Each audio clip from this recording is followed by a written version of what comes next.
Assalamualaikum warahmatullahi wabarakatuh.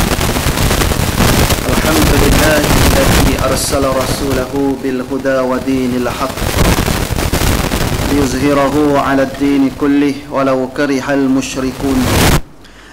Ashhadu an la ilaha illallah wahdahu la syarika lah wa ashhadu anna sayyidana Muhammadan 'abduhu wa rasuluh. Allahumma salli wa sallim ala syafi'ina wa qudwatina Muhammad imamil muttaqin wa qa'idid du'atil mujahidin wa ala alihi wa ashabihi wa man ihtada bihadihi wa istanna bi sunnatihi ila yaumiddin. Rabbi shrah li sadri wa yassir li amri bil lisani yafqahu qawli. اللهم افتح علينا فتوح العارفين وارزقنا فهم النبيين وإلهام الملائكة المقربين في عافية برحمتك يا أرحم الراحمين. اللهم لا سهل إلا ما جعلته سهلا رب يسر ولا تعسر رب تمم بالخير ولا حول ولا قوة إلا بالله العلي العظيم. ثم أما بعد. Alhamdulillah, marilah sama-sama kita bersyukur kepada Allah Subhanahu wa ta'ala kerana dengan taufik serta hidayah Allah Subhanahu wa ta'ala kita masih lagi diberi peluang dan kesempatan oleh Allah Subhanahu wa ta'ala sehingga pada malam yang berbahagia ini kita dipertemukan Allah Subhanahu wa ta'ala dalam kita meneruskan ibadah kita dengan menunaikan solat fardu maghrib dengan cara berjamaah, dan pada masa yang sama kita berpeluang lagi meneruskan kuliah maghrib kita pada malam ini. Mudah-mudahan hasil daripada pertemuan ini kita semua diberkati oleh Allah Subhanahu wa ta'ala.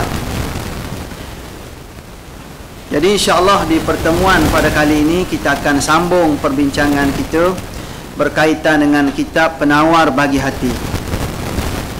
Sambungannya di muka surat 58.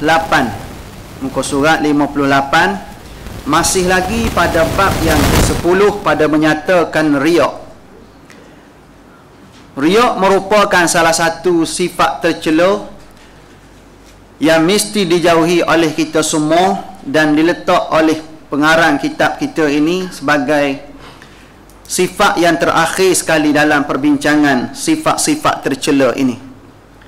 Moga-moga ianya dapat kita jauhi daripada sifat tercela ini kerana kesan buruk di sebalik sifat tercela, sifat riak ini, ianya dapat membatalkan amal ibadah kita dengan dibatalkan pahala yang sepatutnya setiap ibadah itu direkodkan pahala daripada Allah Subhanahu wa ta'ala. Tetapi dengan sebab sifat riak, ianya tidak direkodkan oleh Allah Subhanahu wa ta'ala dengan sebab perbuatan tersebut dilakukan dengan semata-mata menuntut pangkat di sisi manusia. Nak suruh orang puji, nak suruh orang nilai kebaikan kita itu, nak suruh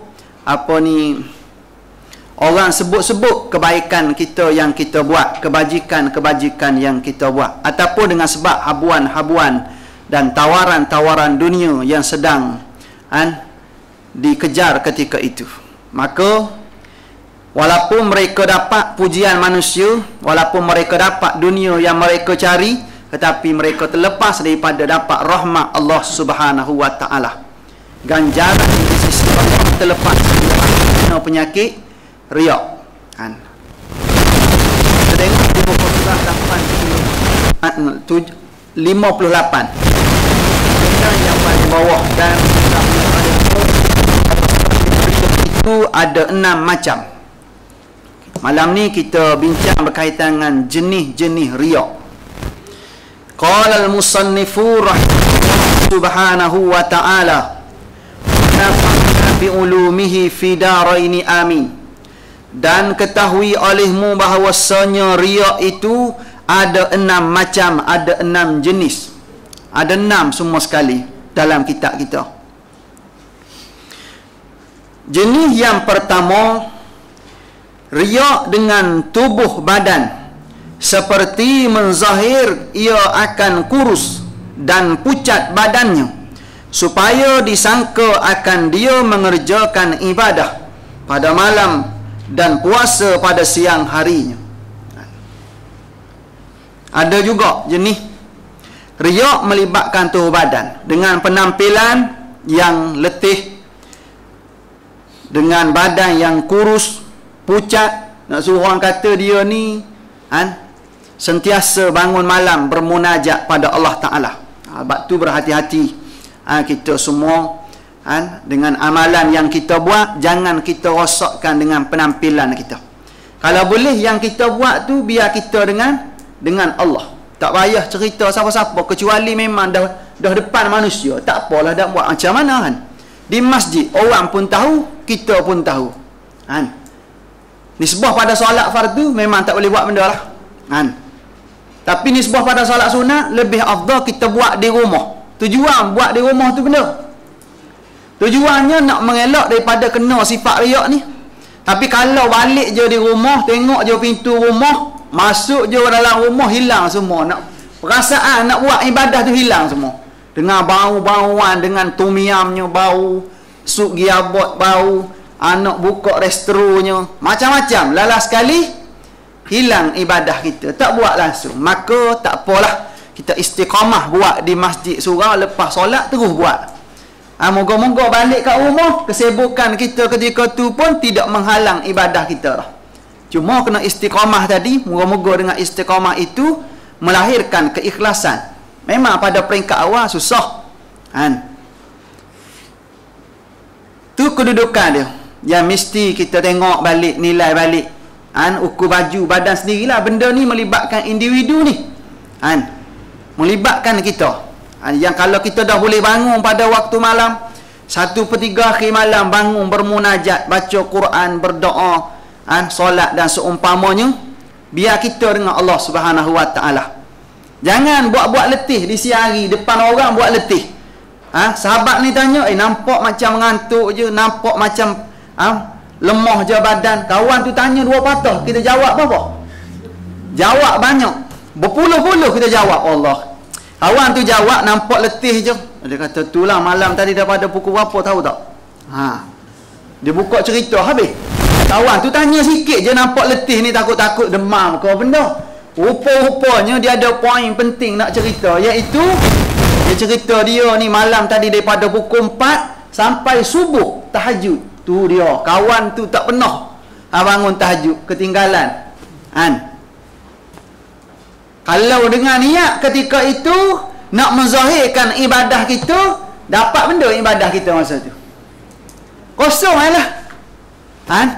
Tak dapat apa. Sebab tu Nabi pernah bagi tahu, kam min qa'imin laisa lahu min qiyamihi illa sahar. Berapa ramai orang yang bangun pada waktu malam. Qa'im, bangun malam. Bangun malam nak buat benda, bukan bangun kecil ni. Bangun ibadah pada Allah Ta'ala. Bangun baca Quran, bangun solat, bangun bermunajat, bangun berdoa. Tapi Nabi kata tak dapat apa daripada yang dia buat itu, kecuali dapat benda. Dapat letih. Dapat letih, ngantuk, berjaga malam. Pasal benda? Pasal tidak ada keikhlasan hati. Pasal dia buat tadi, dia bercerita balik pada waktu siang hari kepada orang, nak zahirkan kelebihan ibadah dirinya. Maka dia dapat apa tu? Memang dia dapat pandangan masyarakat, dia masyarakat, ui hebat dia ni, boleh buat menantu ni, pasal bangun malam. Bukan sebarangan ni. Bukan semua orang boleh bangun malam ni. Rupa-rupanya dia hanya jadi buah mulut dicerita dalam masyarakat kebaikan-kebaikan yang dia buat, tetapi tempat di sisi Allah ada tak?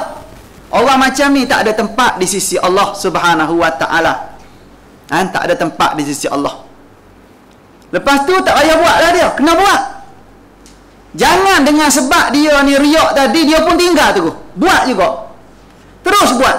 Lawan hawa nafsu supaya Kerak kerja yang dia buat tadi daripada riak bertukar kepada ikhlas. Semata-mata mardatillah. Kena terus buat juga. Jangan dengan sebab nak buang riak, kita tak buat ibadah. Pasal apa tak datang masjid? Kalau aku datang pun riak.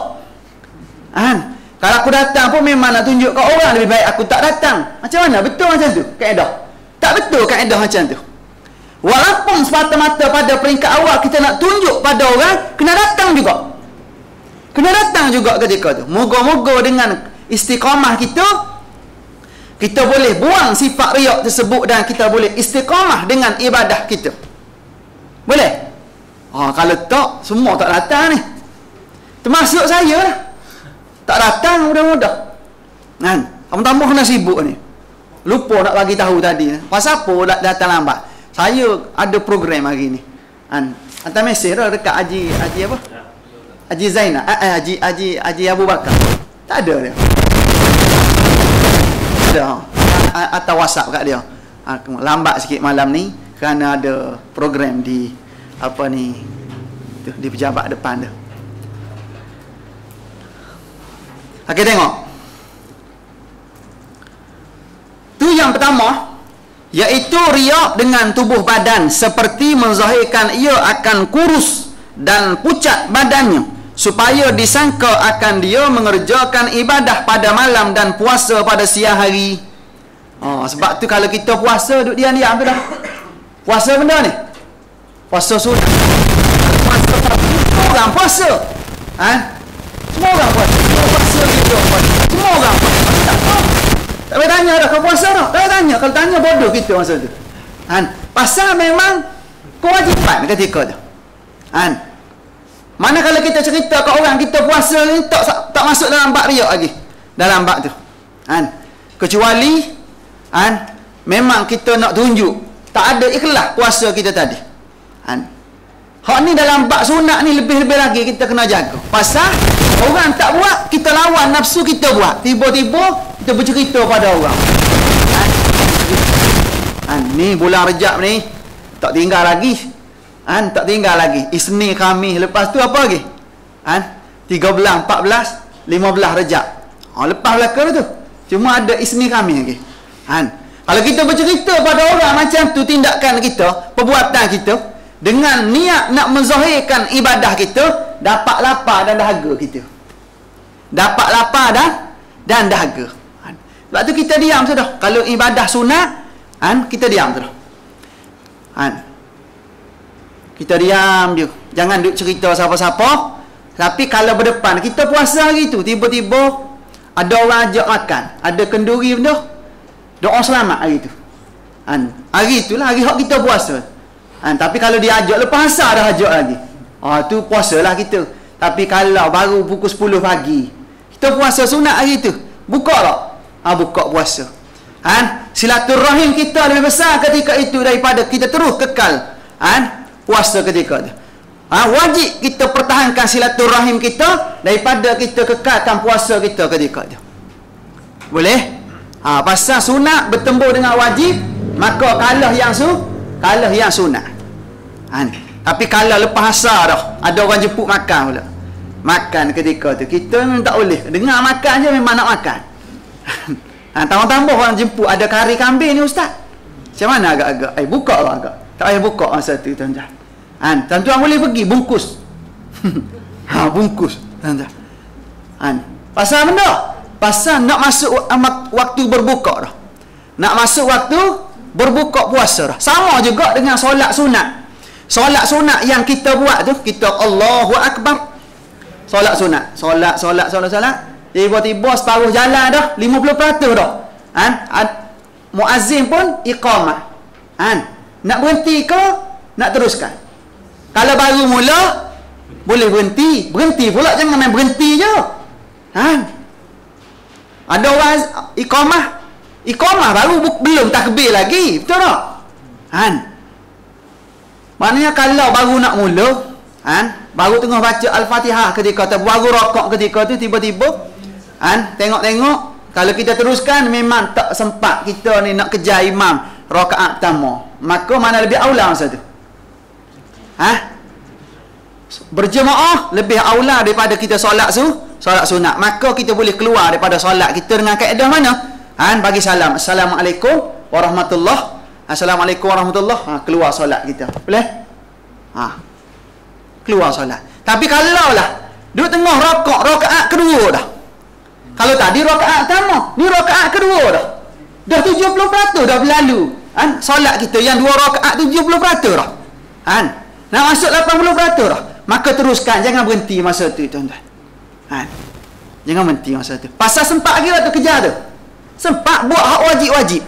Tahu hak wajib-wajib? Buat hak wajib-wajib sudah. Lepas tu duduk tasyahud, bagi salah, terus kerja pergi Allahu Akbar, masuk dalam solat. Sempat lagi tak? Sempat. Kecuali kita fikir imam ni, kalau dia jadi imam memang laju dia ni, memang tak bagi ruang langsung. Dia Allahu Akbar, tak ada doa iftitah, tak ada a'udzubillah, dia terus baca al-Fatihah. Habis waladdallin, tak sempat apa-apa lagi, dia terus baca surah. Sepatut berhenti sekejap. Dia waladdallin, amin, dia membaca. Baca surah mana? Dia selalu surah pendek. Dia baca inna a'tainakal kausar. 3 ayat habis. Kalau tahu jenis macam tu imam kita, berhenti kita. Tengok suasana. Boleh? Tengok suasana. Tapi imam ni jangan buat macam tu. Jangan buat pelik-pelik macam tu. Imam ni dia kena meraihkan. Jangan kita fikir diri kita, tiba-tiba kita ni menyusahkan orang belakang. Hak belakang ni hak penyakit garuk ada. Betul tak? Cik manis ada, darah tinggi ada, macam-macam ada kat belakang. Maka raihlah sahabat-sahabat di belakang sana. Jangan laju, jangan laju tinggi sangat. Lambat satu. Sampai yang kat belakang ni tak boleh berdiri lama, menggigil kaki pasal imam tu baca panjang. Tak kena. Baca pendek-pendek. Saya dulu baca panjang, saya dulu. Mula-mula saya jadi imam dulu. Baca panjang. Sebelum pergi ni dia tak senang dulu. Satu muka surat, 2 muka surat nak bawa lepas ni. Jangan main-main. Panjang baca. Lalas sekali fikir-fikir tengok baca kitab, kaji. Saya tengok tok guru hok jadi imam, pendek-pendek belaka, betul tak? Tok guru hebat-hebat, kita baru nak start ni. Hok ustaz ni hebat-hebat ni pendek-pendek je baca. Hok baru nak start ni panjang-panjang. Lalas sekali saya pun pendek-pendek juga. Pagi Jumaat sekali je dalam sejarah kita kosan. Sekali je dalam sejarah saya baca 2 surah pada satu pagi. Sekali tu je. Lepas tu sampai hari ni tak baca-baca lagi. Mana tidaknya sebelum masuk maghrib ni tengok-tengok surat layang sampai dah. Orang marah rupanya. Pagi Jumaat kita baca Alif Lam Mim Sajadah surah rakaat pertama habis kita sapu. Rakaat kedua surah Al-Insan sapu bersih. Kita hafal masa itulah. Ni lama tak baca tahu takut ingat kau tak ingat ni. Itu risiko dia. Tapi ingat lagi insya-Allah. Kita ingatkan okey ni sunnah Nabi ni Nabi ajar. Memang kita tradisi masa belajar di pondok dulu tok guru kata memanglah pagi Jumaat ni kita ikutlah. Baca panjanglah sikit. Daripada hari-hari lain. Bacalah, kita pun ikut tradisi hak kita buat di pondok, kita belajar kitab fiqh. Lupa kita hari Jumaat ni marah orang, dia kata saya Putrajaya, saya Shah Alam, saya Kelang. Marah dia. Pasal benda? Pasal kat pukul 7 baru habis solat subuh. Dekat pukul 7 baru habis selesai solat fardu subuh. Marahlah orang. Bukan salah hak kita buat, tapi tak kena dengan suasana semasa. Betul tak? Tapi suasana semasa ketika itu tidak mengizinkan kita bawa dengan kaedah tersebut. Boleh? Kena macam tengok suasana. Lepas pada tu saya pun pendek-pendek sudahlah kalau macam ni. Kadang-kadang tak baca pun Alif Lam Mim Sajadah. Tak baca. Dia kata bantu ustaz ni bagus. Tak baca bagus. Mangkuk ayun betul ya. Semua dia nak laju belaka. Ada pula nak laju belaka, tengok tempat lah kan. Sepatutnya sekali-sekala memang saya tak baca supaya nak bagi pandangan pada masyarakat, kefahaman pada masyarakat betapa sunat sahaja baca Alif Lam Mim Sajadah tu subuh pagi Jumaat tu hukumnya sunat. Nabi pun bukan buat tiap-tiap hari. Kalau buat tiap-tiap Jumaat Nabi buat, dia jadi wajib.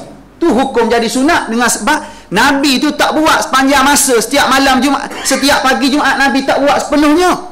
Nabi buat, ada masa Nabi buat, ada masa Nabi tak buat alif lam mim sejadah tu. Boleh? Maknanya kita kena buat macam tu juga. Buat macam tu juga. Sekali-sekala, sebulan, 2 bulan sekali, kita selit satu sekali tak baca apa ni alif lam mim sejadah, tak ada sujud sejadah lah masa tu. Orang pun sah juga subuh ni, tak baca pun. Ingatkan tak sah dah. Ya, sah juga. Maknanya kita sambil-sambil kita buat macam tu kita bagi faham pada masyarakat, rupa-rupanya benda ni hanya sunat. Sunat. Okey, balik pada bincang. Maknanya jangan duk tunjuk pada orang lah. Segala perbuatan ibadah kita, lebih-lebih lagi ibadah yang sunat, maka kalau boleh sembunyi-sembunyilah kita. Kerana benda bila mana kita tunjuk pada orang, dedah pada orang, dikhawatiri hati kita ni tak boleh nak kebal. Hati kita ni mari penyakit riak. Maka hilanglah ketika tu ibadah kita. Itu yang pertama.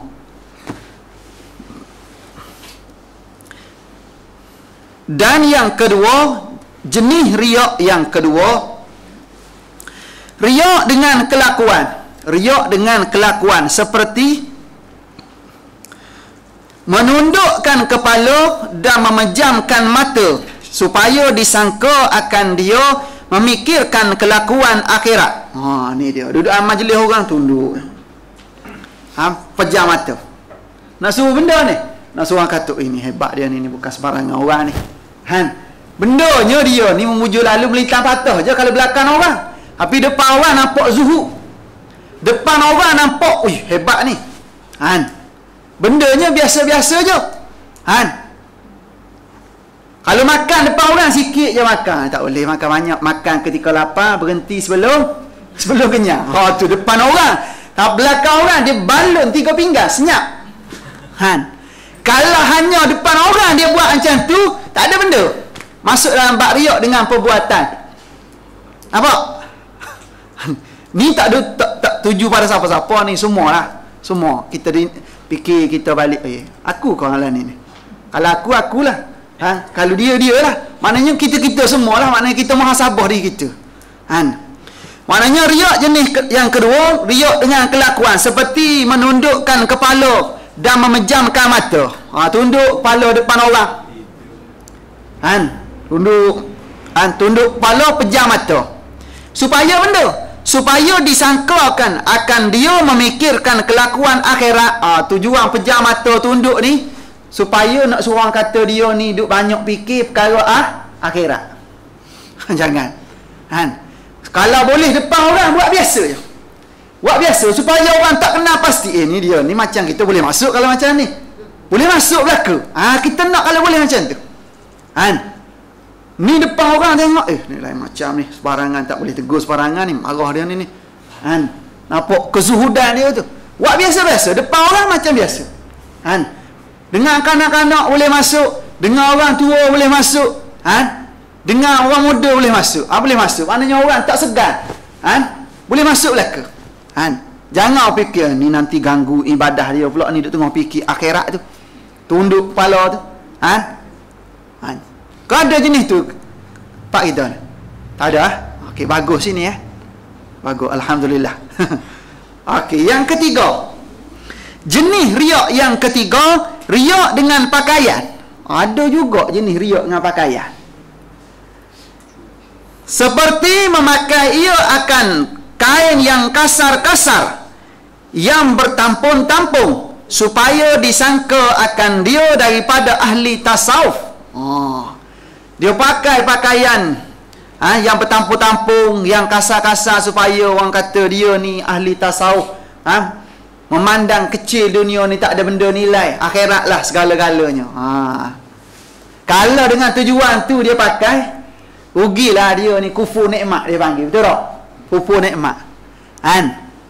Kufur nikmat, duit banyak, tiba-tiba duk beli pakai hak bertampung-tampung. Ni kufur nikmat dia panggil. Dengan tujuan benda tadi, Dengan tujuan nak suruh orang kata dia ni fikir akhirat, nak suruh orang kata dia ni zuhud ahli tasawuf. Maka kalau macam tu lebih baik kita ada duit, kita mewah tak apa. Selagi mana kita tak lupa akhirat kita tak apa. Tak ada benda. Janji ianya halalan tayyibah. Ambil. Tak ada masalah.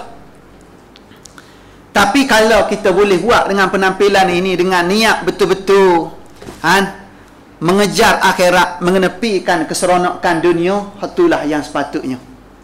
Kita mampu tapi kita tak nak. Ni lain cerita ni.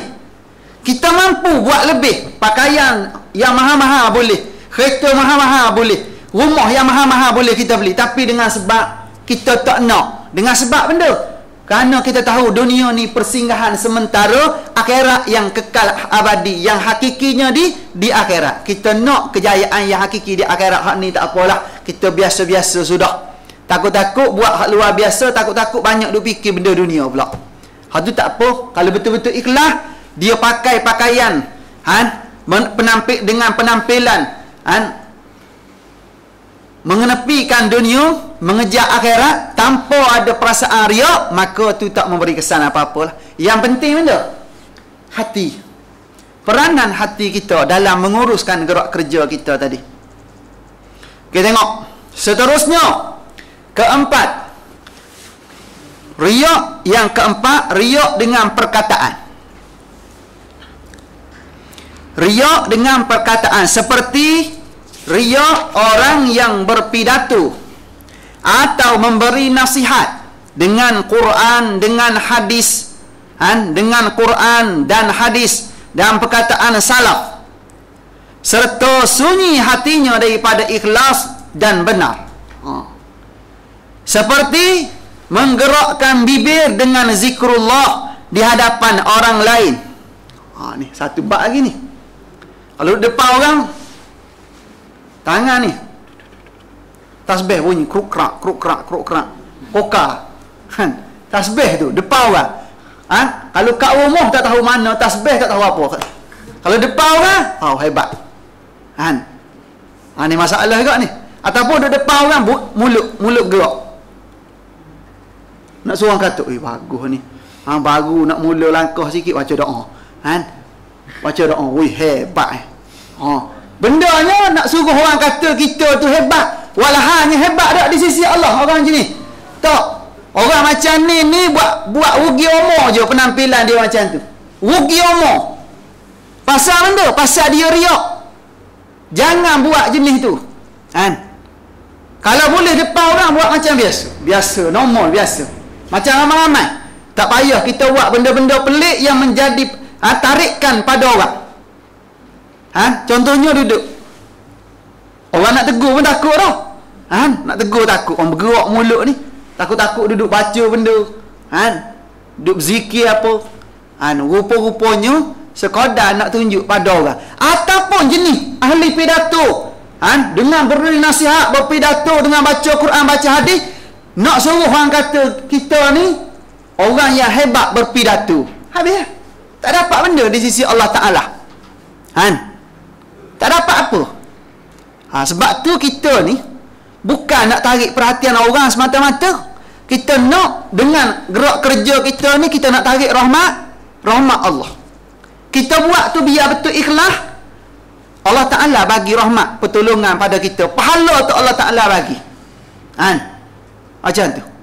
Walaupun orang benci, kalau kita buat satu-satu perkara betul dengan syariat, berdepan dengan kebencian orang, tak apa. Benci orang ni tidak memberi kesan. Tapi kalau Allah Ta'ala benci, beri kesan tak? Ni kesan besar pada kita. Kalau Allah Ta'ala benci kita, maka habislah kita sebenarnya. Tak ada siapa boleh bela. Tapi kalau manusia benci kita dengan sebab kita cari kemuliaan di sisi Allah, maka ramai orang boleh bela kita. Ramai orang boleh bela kita. Pasal kita berdepan dengan pertolongan Allah Subhanahu Wa Ta'ala. Tak payah risau. Tu tengok kalau zaman Nabi dulu. Kalau kita tengok zaman Nabi dulu, pada peringkat awal-awal Islam, ramai orang ikut tak Nabi? Tak ramai kan? Orang duk tuduh Nabi macam-macam. Pemecah belah masyarakat, orang tuduh Nabi zaman tu. Orang tuduh Nabi tukang sihir. Orang tuduh Nabi macam-macam. Ni dalam bulan ni. Bulan ni satu peristiwa. Peristiwa apa? Peristiwa Isra' wal Mi'raj. Ni berlaku pada awal-awal Islam. Setahun sebelum peristiwa hijrah. Berlaku peristiwa Isra' wal Mi'raj ini. Bila mana Nabi turun daripada peristiwa tu, berlaku Isra' dan Mi'raj pada malam tersebut, daripada kota Mekah, Nabi diperjalankan pergi mana? Naik burak pergi mana? Pergi ke Masjidil Aqsa di Palestin. Daripada Masjidil Aqsa pergi mana pula?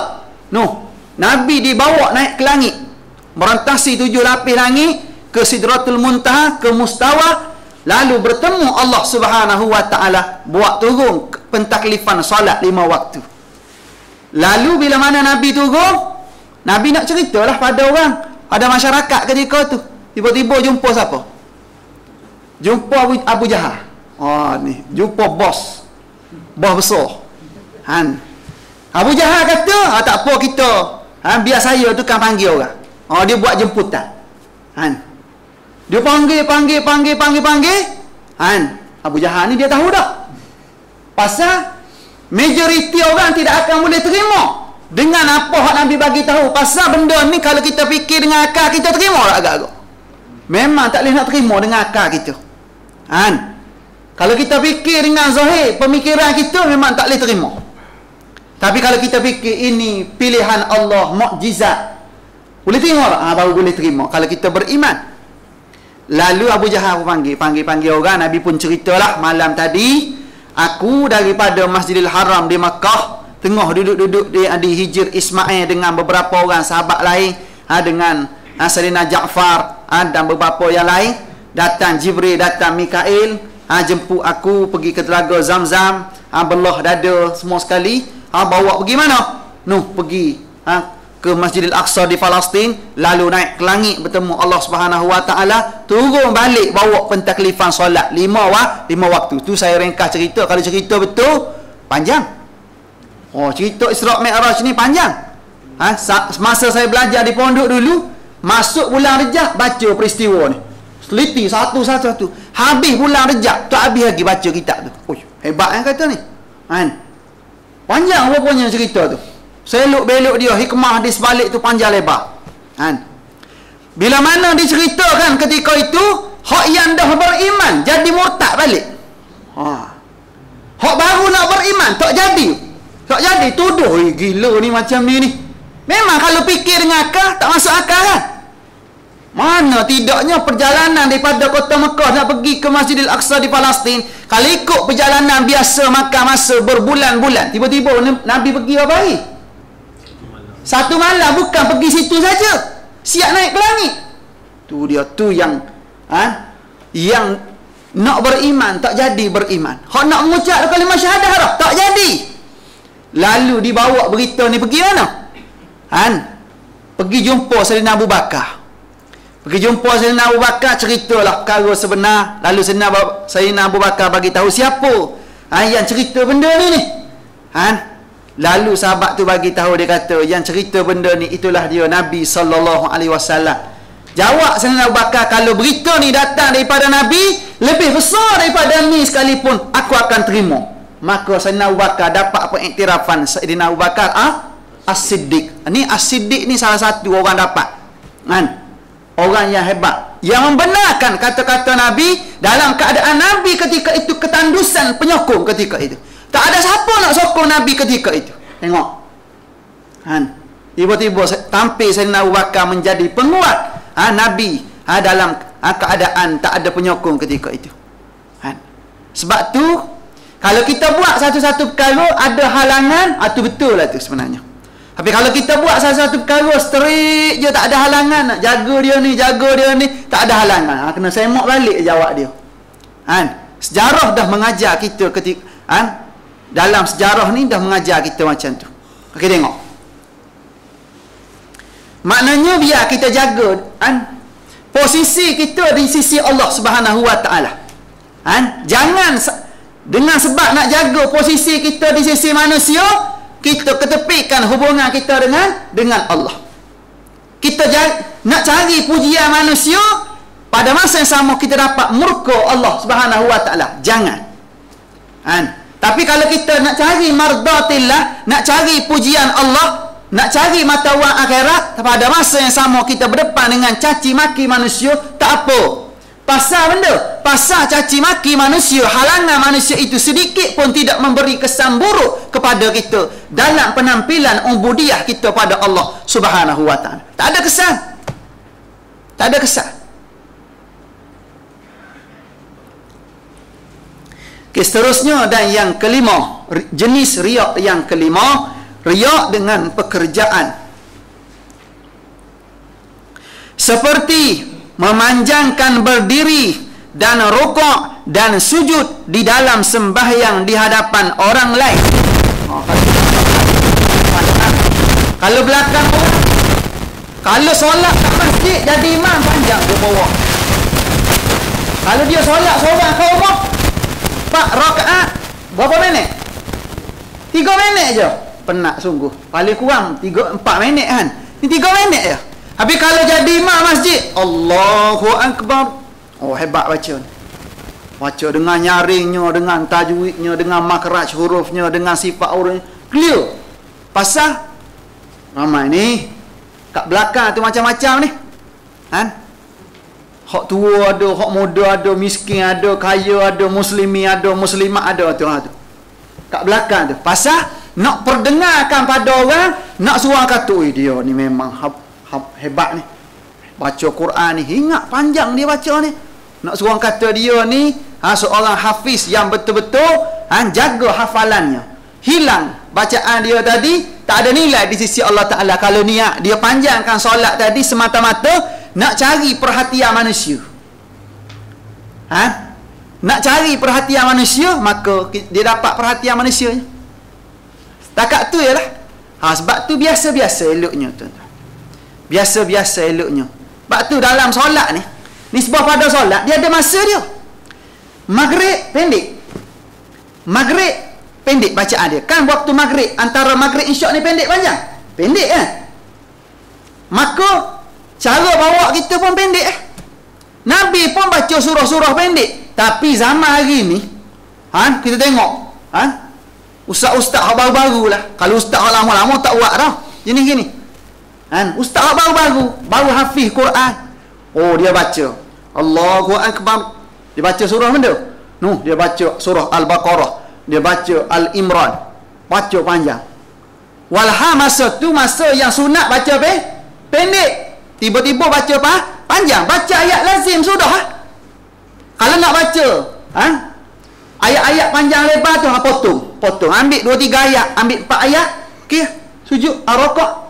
Jangan panjang-panjang. Dengan sebab pada masa tersebut bukan masa yang disunatkan panjang. Baca pendek-pendek. Kalau boleh ambil surah-surah lazim. Hak mana surah lazim? Baca hak pendek-pendek. Qul ya ayyuhal kafirun qul huwallah. Antara pengamalan Nabi ni, contoh malam Jumaat ni.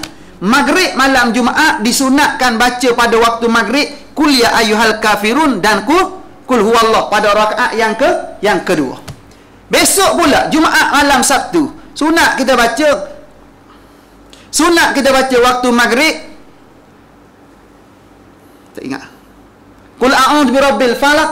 Rakaat pertama qul a'udzu birabbin nas, rakaat yang kedua. Pendek kan? Pendek tu. Cari surah-surah pendek. Pasal waktu maghrib, antara maghrib dan isyak ini waktunya pendek. Isyak pertengahan. Isyak pertengahan biasa-biasa. Pasal badan pun letih dah. Biasa-biasa. Tak panjang-panjang sangat. Subuh panjang. Subuh panjang pasal baru rehat. Baru habis rehat. Kan waktu malam ni waja'alna laila libasa. Allah Ta'ala jadikan waktu malam itu waktu rehat bagi kita semua. Kita dah rehat waktu malam, bangun sebelum subuh. Pergi masjid ketika tu, imam baca panjang daripada biasa-biasa hak dia buat. Pada waktu-waktu lain, waktu subuh sunat kita panjangkan sikit daripada waktu-waktu lain. Panjang sikit. Lepas tu waktu zuhur pertengahan. Asar pendek sikit pada zuhur. Tengok. Kalau kita bawa dengan kaedah tersebut, selesalah. Jumaat panjang sebenarnya. Jumaat sebenarnya sunat panjangkan bacaan dalam solat dan sunat pendekkan khutbah. Pendekkan khutbah dan panjangkan bacaan dalam solat. Tapi hari ni dah terbalik dah. Macam mana jadi hari ni? Khutbah jadi panjang, lepas tu bacaan dalam solat jadi pendek. Pasal benda? Pasal banyak benda nak cerita hari Jumaat ni. Pasal satu babnya kita nak ambil peluang. Orang hak tak pernah datang kuliah maghrib, kuliah subuh, tiba-tiba hari Jumaat dia pergi lah. Dia pergi. Tu peluang kita panjanglah sikit suasana semasa hari ni. Maknanya kita rebut peluang. Sebelum khutbah tu dah bagi lah. Dalam khutbah bagi lagi. Kena macam tu. Tapi kalau semua orang dah datang dah, kuliah maghrib dia datang dah, eloknya pendekkan khutbah, panjangkan bacaan dalam solat. Rakaat pertama kita baca surah rakaat pertama memang Al-Fatihah lah. Lepas Al-Fatihah tu baca benda. Hak betul-betul sunat sebenarnya baca surah Al-Munafiqun. Lepas tu surah Jumaat. Surah Jumaat dulu kau Munafiqun dulu. Jumaat dulu. Panjang tu. Tu yang panjang tu. Tapi kalau saya bawa surah Jumaat pun saya tak ambil situ dah. Ambil tengah-tengah. Hujung tu 5 ayat terakhir je. Ambil sunat tak ambil keseluruhan. Ambil ekor sikit Tak apa ekor mahal harga ekor sekarang. Jangan main-main. Ekor pun ekor lah. Ambil juga. Tapi hujung-hujung kita ambil tak apalah. Saya buat macam tu lah. Okey, tengok lagi. Yang kelima, riak dengan pekerjaan seperti memanjangkan berdiri dan rokok dan sujud dalam sembahyang di hadapan orang lain. Maknanya kalau depan orang buat biasa-biasalah. Jangan duduk bagi nampak pada orang. Kita buat tu semata-mata nak tunjuk pada kalau seorang kat rumah laju. Kalau ramai-ramai di masjid berteliti satu-satu. Lebih-lebih lagi solat sunat tu. Solat sunat panjang baca sampai antuk siap duk tunggu dia seorang. Nak tutup ni. Nak tutup masjid duk tunggu dia seorang pasal teliti sangat. Tu dia. Jangan. Tok siap nak tunggu, nak tutup kipas, nak tutup lampu. Tapi ada orang duk tengah solat lagi. Satu-satu baca. Jangan. Nak buat panjang boleh. Ikut cara hak Nabi bagi tahu. Nabi punya panjang solat Nabi, berdiri Nabi panjang. Rokok Nabi panjang, sujud Nabi panjang, sampai tahap Nabi solat waktu malam disapakan oleh Sayyidatina Aisyah radhiyallahu anha. Pasal apa yang panjang sangat solat ni?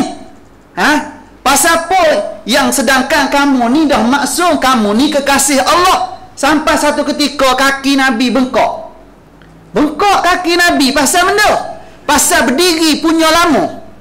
Kita bengkok juga. Makan kambing banyak. Kena gaut. Bengkok juga. Makan benda. Makan udang, makan ketam. Makan makanan laut. Bengkok kaki. Kena penyakit gaut. Atau balik kita hari ni, Nabi bengkok kaki kerana ibadah. Kita bengkok kaki, bengkok sendi-sendi kita dengan sebab makan. Terbalik zaman kita ni. Sepatut kita lah puluh lebih kita bukan Nabi.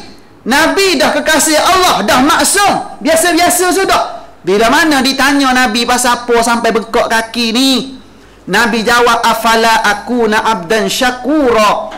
Nabi jawab, tak bolehkah aku jadi hamba yang syukur. Rupa-rupanya Nabi ibadah, Nabi istighfar begitu hebat, berdiri malam sampai bengkok kaki kerana nak menzahirkan syukur Nabi pada Allah Subhanahu wa ta'ala. Sepatutnya macam tu. Tapi terbalik zaman kita hari ni.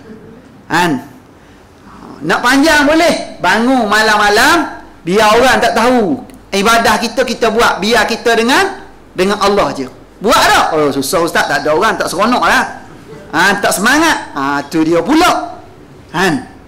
Susah sebenarnya benda ni. Pak tu yang boleh istiqamah dengan Qiyamul lail bukan semua orang.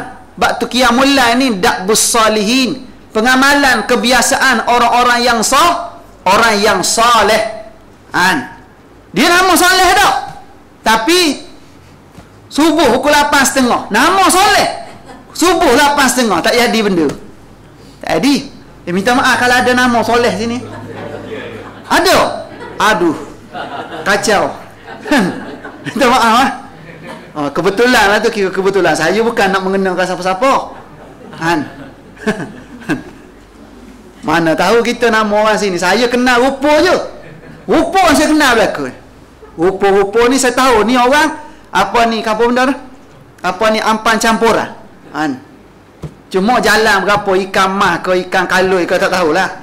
Macam-macam ikan ada sini.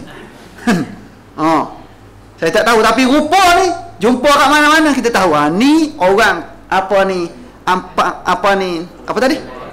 Ampan campuran. Kita tahu. Kita tengok. Maknanya jagalah ibadah kita tu. Okay, yang terakhir sekali dan yang keenam, jenis riak yang keenam, riak dengan banyak murid. Riak dengan banyak murid dan banyak berjumpa dengan guru-guru. Maka sekalian yang demikian itu ialah haram. Riak yang terakhir ni, riak dengan banyak murid. Tu 150,000 tu anak murid saya belaka. Teropong kan dulu. Dia kata anak murid saya ni banyak ni. Jangan cabar saya, dia kata masa tu kan. Ni dia panggil bangga dengan anak murid. Tapi kalau dia buat bagi tahu tengah betul-betul ikhlas tak apa. Tapi kalau semata-mata nak zahirkan ramai pengikut, maka ni salah satu dalam bab riak. Ramai ke tak ramai ke, kita serah pada Allah lah. Pasal yang menggerakkan hati orang belajar tadi Allah Ta'ala bagi hidayah, bukan kerja kita. Bukan kerja kita. Lepas tu satu lagi, dan banyak berjumpa dengan guru. Tu dia kan.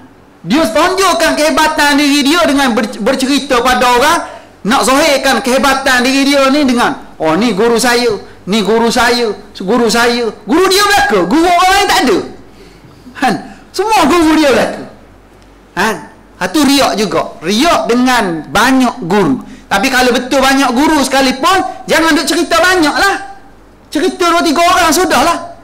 Takut-takut terbenci orang lain dengan sebab hebatnya guru-guru kita. Jangan. Biasa-biasa sudah. Biasa-biasa. Nak bagi tahu pun, ni saya pernah belajar dengan guru ni dulu. Takat tu lah. Ni dengan sini saya belajar. Sini saya belajar ni. Habis orang dia belajar. Kawan ni seorang je dia belajar. Seorang guru je ada. Yang dia 150 orang guru. Senyap kawan ni, terpencik je. Tu dia panggil riak sebenarnya. Tak payah kita tunjuk kelebihan-kelebihan yang ada